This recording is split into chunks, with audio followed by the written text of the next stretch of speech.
You're listening to Let's Talk Jobs, where we give you practical insights into jobs and careers.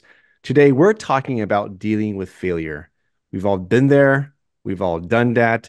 We've experienced that in highs and when the stakes are really huge, and we experience at low levels as well. But it's always there. It's a part of growth.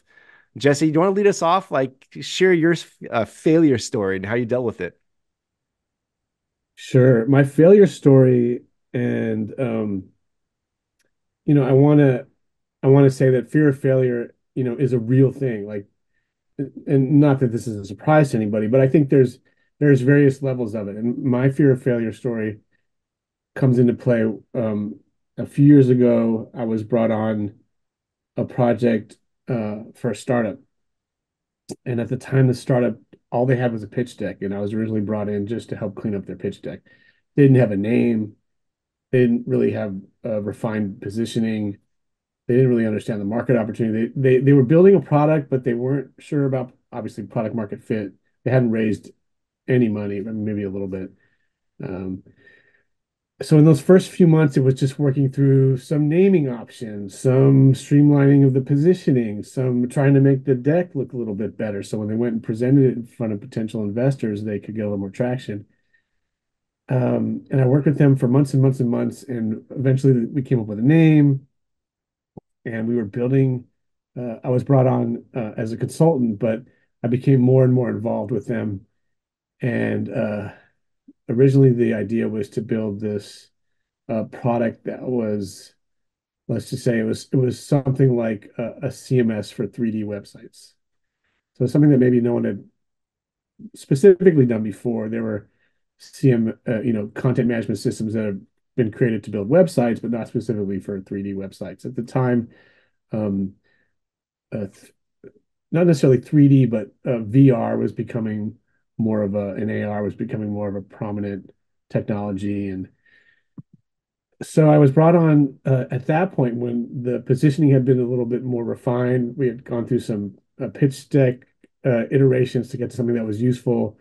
They had a couple more partners and other folks that they had brought on to fill out the team, and they started to raise some money.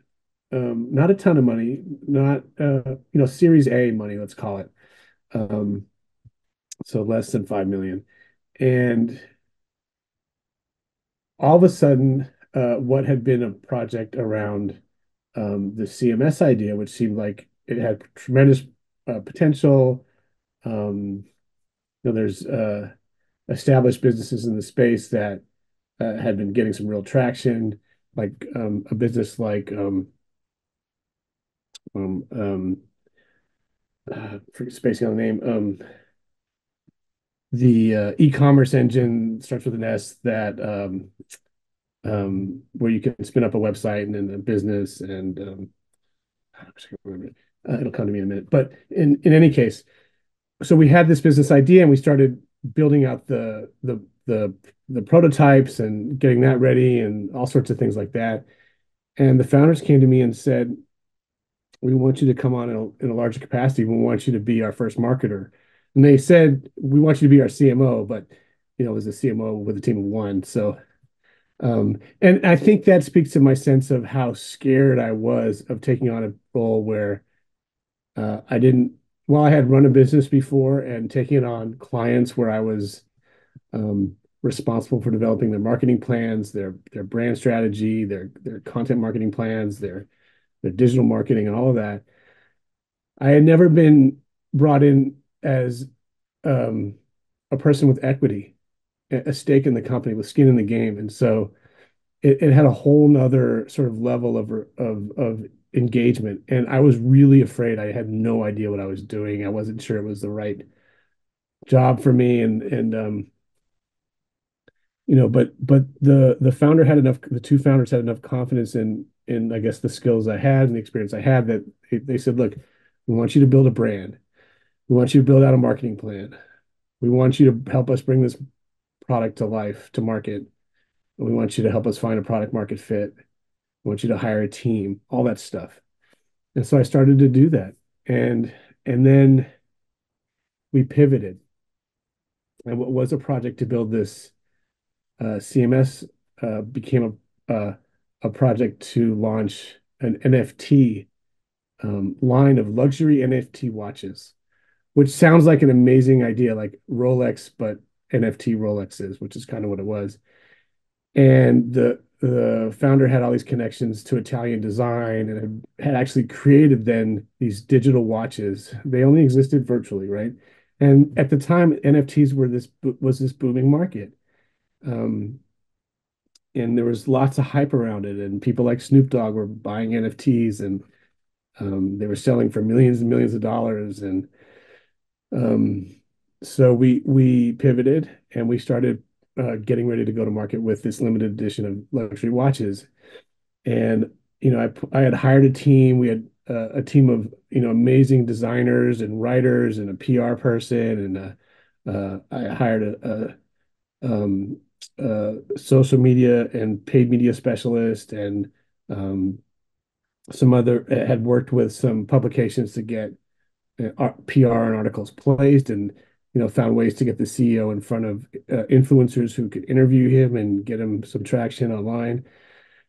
And we started making waves and developing a brand and building all the assets we needed to go to market.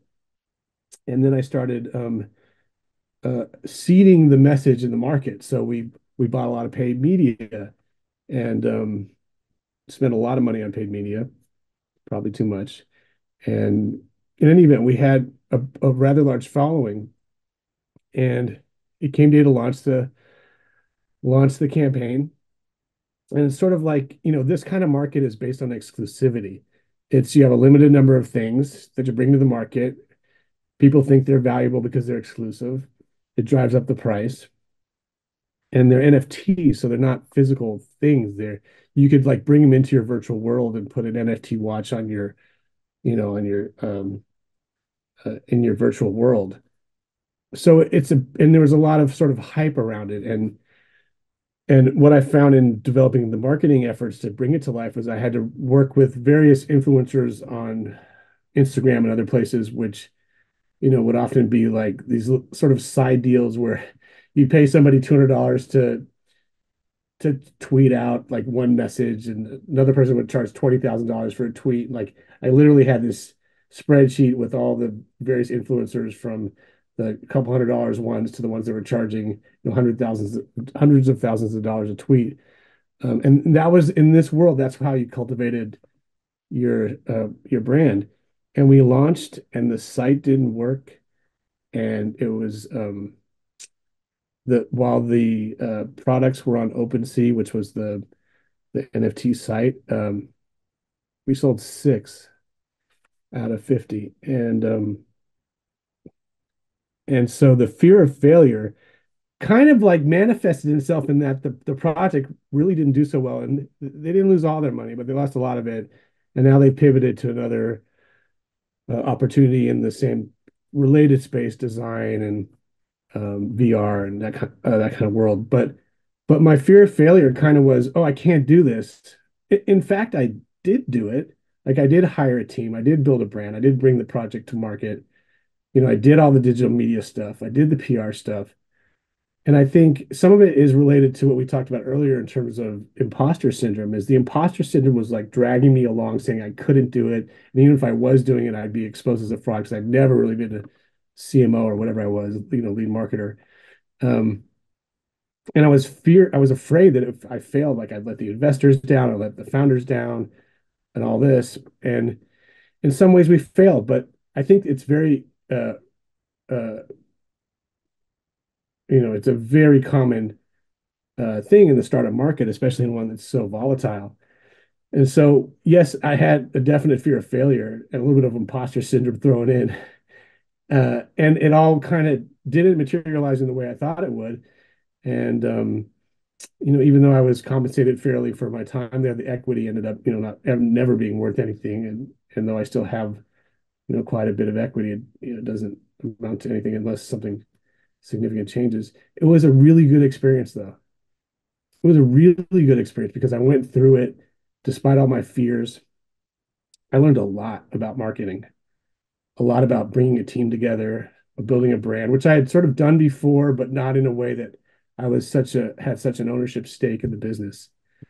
And so some of those things, like the fears that we bring to our job are a little bit of a reality check. Like, oh yeah, you might never have done this before, but reality in the sense of maybe it's not an experience of of something that's happened in my past, but it's something I'm going to do now. And it's sort of I have to take that leap in order to learn. I think that's something that as creatives and as marketers, we're sort of like the original humans out there on the savannah with in a way I think it's a little bit like you're leaping into the unknown. You made the earliest. I'm getting philosophical here, but like the earliest people, and they're picking up whatever they're picking up to go up and get food, and they don't really know because there's no stories, there's no Facebook, there's no New York Times to tell them or Amazon to tell them how to do these things, but they're leaping out into the future to try and capture the bison or whatever, and um, and we're kind of trying to do that in a way despite the fears and it's I think it's somewhat heroic to take on those things that we don't think we can do. We think we're going to fail and do it anyway.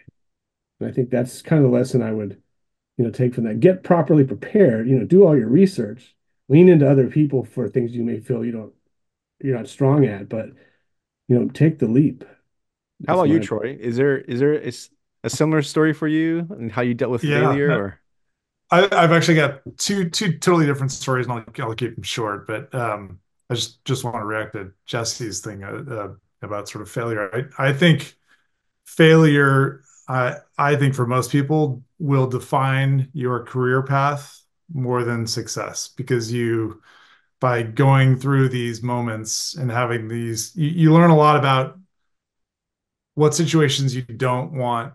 Uh, moving forward in terms of how you make choices and the path you take. You learn an awful lot through failure and stress and anxiety and all the things that go with it. The biggest so I have a job failure and then I have a project failure. Job failure was a failure because I felt like I was the perfect fit for the perfect job. It was a technology that I loved. It was a software as a service company, but it was a company that I loved the story. It was had elements of my job that I had great experience with. I fit the profile. I felt better than any other candidate I could possibly imagine. But my first week on the job, the company fired the head of products. They fired the CEO, and yeah. basically it was the beginning of 3 years of just weirdness, unease, insecurity for me. Like I never really knew. I reported at one point to the new CEO. I reported at one point to the head of sales who didn't want a marketing report.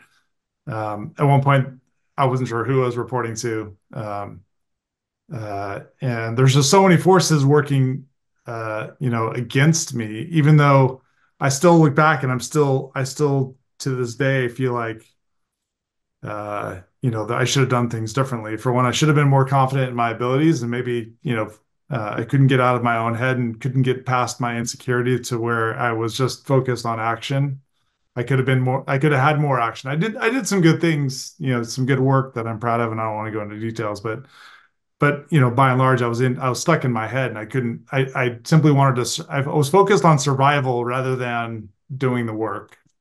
Um, so my takeaway there is and I'm it's advice to myself and anybody else out there, but like try to focus on you know try to focus on the work, not necessarily the environmental forces that you don't control, and try to feel proud of what you do rather than proud of your standing based on what you think other people think of you. Anyway, so that was my job failure. Project failure uh, was as a freelance writer. This is probably about 2 years ago. I was hired by a healthcare startup to write a hello world post, basically sort of announcing that they've arrived. They've got a sort of an early solution They have a couple of rounds of funding, and really tell the story of the opportunity that they saw. And as storytellers, we always like to focus on personal bits and narrative. But this particular startup was co-founded by a husband and wife, which that's always kind of an interesting story too. Sometimes those work, sometimes they don't. They both had had a technical background, and she had a sort of pharmaceutical background. And there's a great story about how they met and sort of how they both ended up at this point. It's like, oh, this is fantastic. I'm going to have this really nice, sort of powerful personal anecdotes as the jumping off point to really tell their story.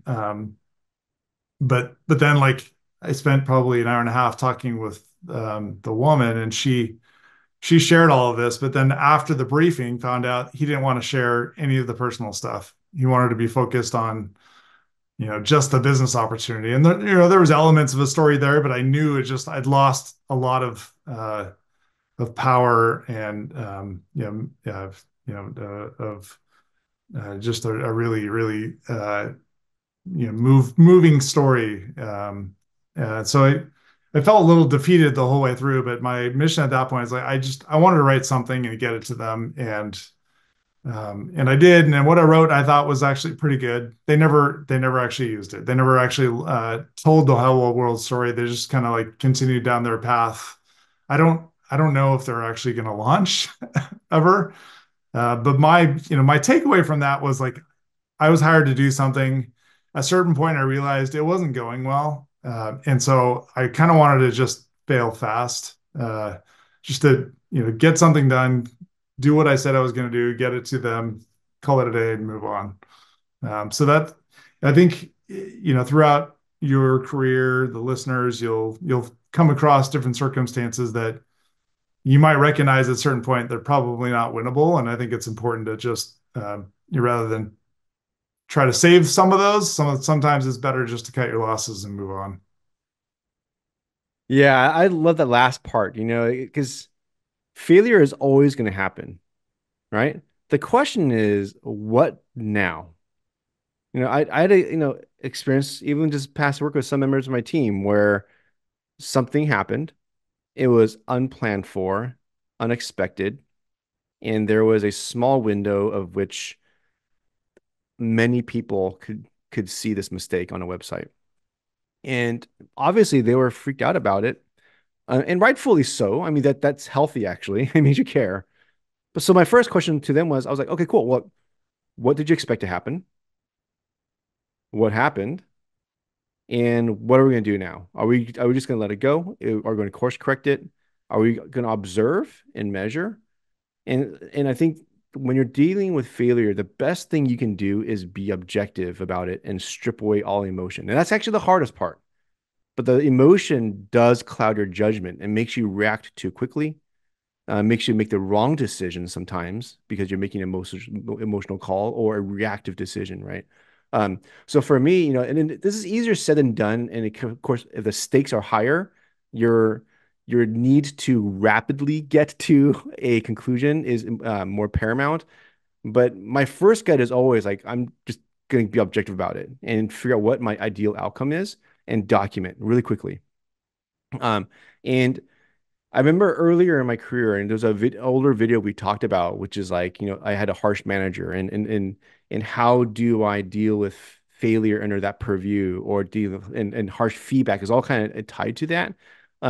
What I did not do enough of during those points of failures was give myself room to breathe and think. And so I immediately internalized all the failures, assumed everything was true, and I became reactive. I was in fix it Felix mode on everything, just trying to fix. In some instances, that actually hurt me a lot more than it helped. I think in those points of failures, I wish what I would have done is if it if the failure come from a source of truth that was incorrect. Maybe you're in a position where maybe things aren't failures and someone else is forcing the narrative on you, maybe by circumstance, politics, or whatever it is. Going to the individual and asking the pointed questions to get down to the nugget of truth becomes really, really important, right? The easiest open question is, what does that mean to you? And if you can ask that 3 times in sequence, you'll get down to the truth, right? If if it's not an objective failure, if someone has a impression or whatever, it's like, cool, I understand your impression. What does that impression mean to you? They'll explain it. Oh, interesting. You just mentioned something like, what does that mean to you? They'll explain again. Okay, well, if that what you just said were to be different, how would that look like? And then they'll now you'll uncover the truth nugget behind everything, right? And that's how you deal with harsh feedback. Um, I deal with failure the same way. Um, Things are objectively failures or they're subjective. And in the world of web, when things are objective, it's sitting down and figure out like what's the course correction plan. I like what you said, Troy, about letting some things fail. And I'll give you guys an example. And those who work with me right now, I'm going to out myself because you're about to hear my strategy. Um, with web, we're a service organization and we serve many masters, product marketing, comms, support, executive team, you name it. And the larger the organization, the more requests you're going to come in. And when you don't have resources to execute on it, you become restrained, right? Now, either quality is going to dip or your SLAs are not going to be met. Sometimes to get people to learn or adopt your processes or SLAs, you almost have to allow things to fall through intentionally so they experience the failure. Like using failure as a tool to illustrate a pressure point, right? You don't do it on the big ones where everyone's going to be at political risk, but you surgically pick the right ones that illustrate a point where the stakes aren't super high. And so I actually use failure as a tool frequently with either individuals. And of course, these aren't all necessary failures, but failure here is defined as an outcome that doesn't meet your expectation, right? And so maybe that's a deadline that can't be met. Um, and so that happens all the time. And again, there's always going to be scales to failure. But I like what you guys are all saying essentially. It's like strip yourself away from the emotions of it, diagnose and break it down, figure out if there's going to be action plan to fix it, or do you just let it go, right? And sometimes because you're sitting so close to it, the failure feels a lot of like a bigger deal than it actually is.